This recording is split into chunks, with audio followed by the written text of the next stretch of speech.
El regreso del arca. El arca permaneció en Kiriat Jearim mucho tiempo, 20 años en total. Durante ese tiempo, todos los israelitas se lamentaron porque parecía que el Señor los había abandonado. Primer libro de Samuel 7:2. Durante ese tiempo, todo el tiempo en el que el arca estuvo olvidada, desatendida e ignorada, 20 años, la presencia de Dios era solo un recuerdo lejano. Tenían el arca, pero no la presencia. El regreso del arca a Israel no produjo automáticamente bendición, por la sencilla razón de que la presencia de Dios y su favor son recompensas a la honra. Sin honra no hay presencia, y cuando tienes, entre comillas, a Dios, tienes todo lo que necesitas en esta vida. Dios mismo dijo: yo honraré a los que me honran, y los que me desprecian serán tenidos en poco. Primer libro de Samuel 2:30. Recuérdalo, la forma en la que tratas a Dios es la forma en la que Él te trata a ti. La actitud frente al arca determina el grado de presencia y bendición. El arca había sido devuelta. Ellos la tenían. Sin embargo, no les traía ningún beneficio. Durante todo el tiempo en el que el arca estuvo recluida en un viejo galpón de una casa de campo, Dios nunca se reveló ni mostró su favor. Era como si el Señor los hubiera abandonado. La falta de interés en las cosas sagradas podría ser la razón por la que Dios se muestra indiferente. La Biblia dice: el Señor estará con ustedes siempre y cuando ustedes estén con Él. Si lo buscan, Él dejará que ustedes lo hallen, pero si lo abandonan, Él los abandonará. Segundo libro de Crónicas 15:2. Si tú no te interesas en Dios y en sus cosas, ¿por qué razón piensas que Él debería interesarse en ti y en tus cosas? La presencia de Dios se manifiesta en medio de un pueblo que lo honra. David entendía este principio.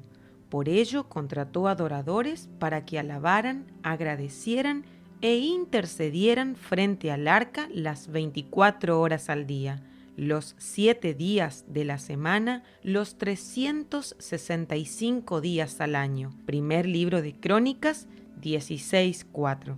Debe haber sido un tiempo inolvidable para Dios, porque Él dijo: reedificaré el tabernáculo de David que ha caído, lo levantaré de nuevo.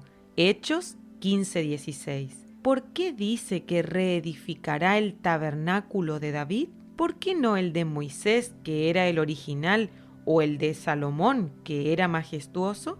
Evidentemente, Dios se impresiona por cosas que a nosotros no nos llamarían la atención. No fue la tienda, sino la pasión de David lo que cautivó el corazón de Dios. David era un perseguidor de Dios, quería atraparlo y no dejarlo ir.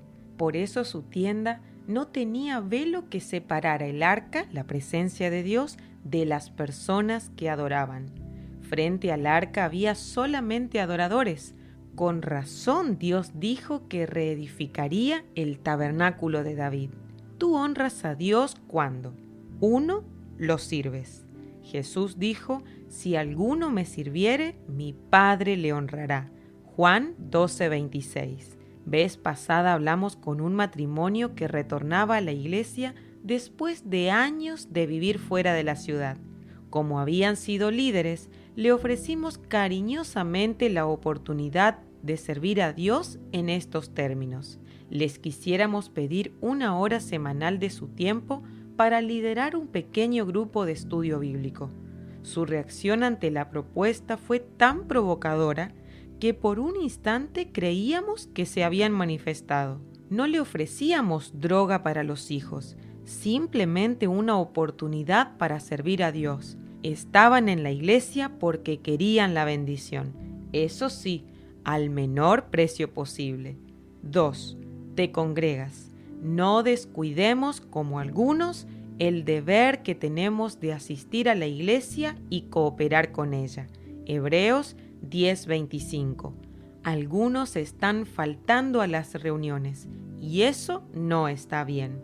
Hebreos 10:25, versión PDT. Los creyentes esgrimen cualquier excusa para no asistir a los cultos. Al comienzo de nuestro ministerio pastoral, oficiamos una ceremonia de casamiento de líderes de la iglesia. Después de un mes de no verlos, preguntamos acerca de ellos, a lo que alguien nos contestó: están en su año sabático.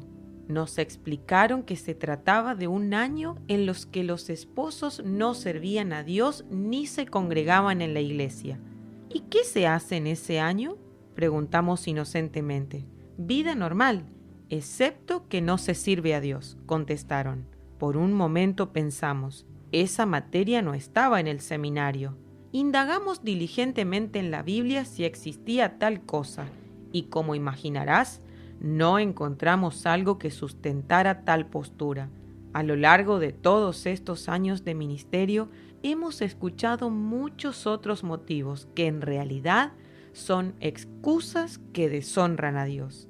Hay algunas tan infantiles como: mi familia está en primer lugar. ¿Realmente crees que tu familia será perjudicada si tú dedicas 1 hora y media todos los domingos para servir a Dios? ¿Crees de verdad que si vas al culto 1 vez por semana descuidas a tu familia? Al revés, la mejor manera que tú tienes para bendecir a tu familia es sirviendo a Dios. Otra excusa infantil es: estoy estudiando. Hay una líder de nuestra iglesia que dejó de congregarse por un tiempo porque estaba estudiando en el seminario. ¿Estudia para aprender cómo servir mejor y deja de servir? Pero la excusa más fantástica es la siguiente: no voy al culto porque estoy buscando a Dios. ¿Qué otro lugar podría ser mejor para buscar a Dios que en la iglesia? ¿No dice la Biblia que Él habita en medio de la alabanza de su pueblo en Salmo 22:3? ¿Qué cosas extrañas pasan en nuestras iglesias? 3. Lo obedeces. Entonces, cuando el arca del Señor entraba en la ciudad de David, Mical, hija de Saúl, se asomó por la ventana. Cuando vio que el rey David saltaba y danzaba ante el Señor, se llenó de desprecio hacia él. Cuando David regresó a su casa para bendecir a su propia familia, Mical, la hija de Saúl, salió a su encuentro y le dijo indignada: «¡Qué distinguido se veía hoy el rey de Israel, exhibiéndose descaradamente delante de las sirvientas, tal como lo haría cualquier persona vulgar!». David le replicó a Mical: «Estaba danzando delante del Señor». Y Mical, la hija de Saúl, nunca tuvo hijos en toda su vida. Segundo libro de Samuel 6, 16 al 23. En 3 oportunidades, la Biblia se refiere a Mical como la hija de Saúl. ¿Por qué no dice la esposa de David? Porque la misma actitud de desprecio que tuvo su padre hacia Dios es la que tiene ahora su hija. La misma actitud de indiferencia que tuvo Abinadab hacia el arca la tuvo su hijo Usa cuando la tocó. ¡Qué diferencia con los hijos de Obed-edom! Todos ellos, incluso sus nietos, 62 en total, se convirtieron en hombres ilustres y valientes para Dios. Primer libro de Crónicas 26, 4 al 8.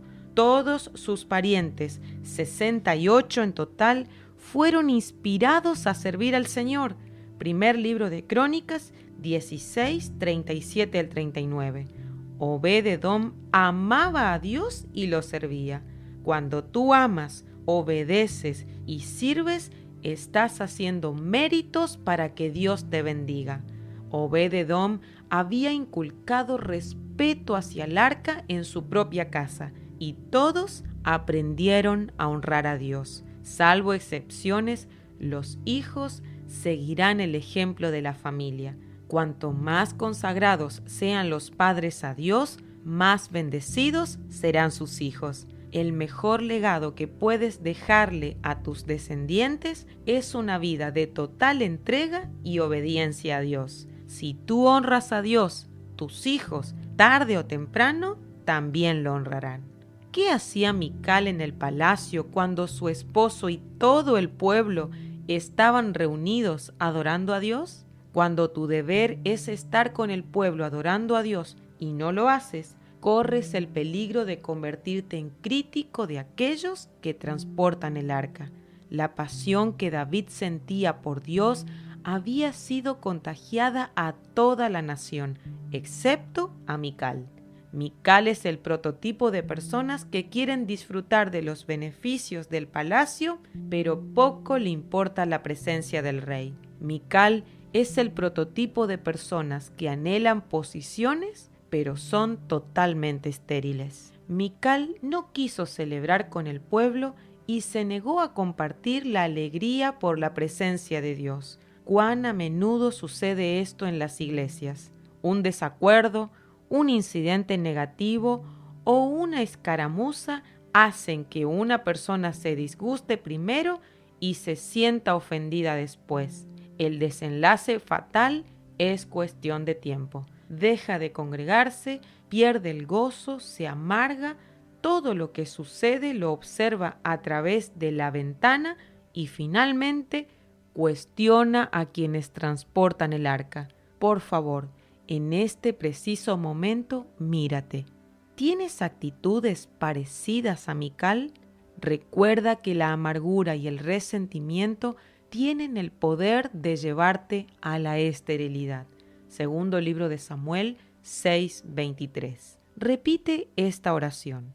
Señor, examina mi vida, desarraigo toda raíz de amargura, suelto perdón a todos los que me han ofendido y pido que me perdones por todos mis pecados. Hoy renuncio al rencor, la crítica, la envidia y toda obra pecaminosa. Dame un corazón nuevo y tierno y un espíritu recto delante de ti para alabarte y adorarte cada hora de todos mis días. Amén.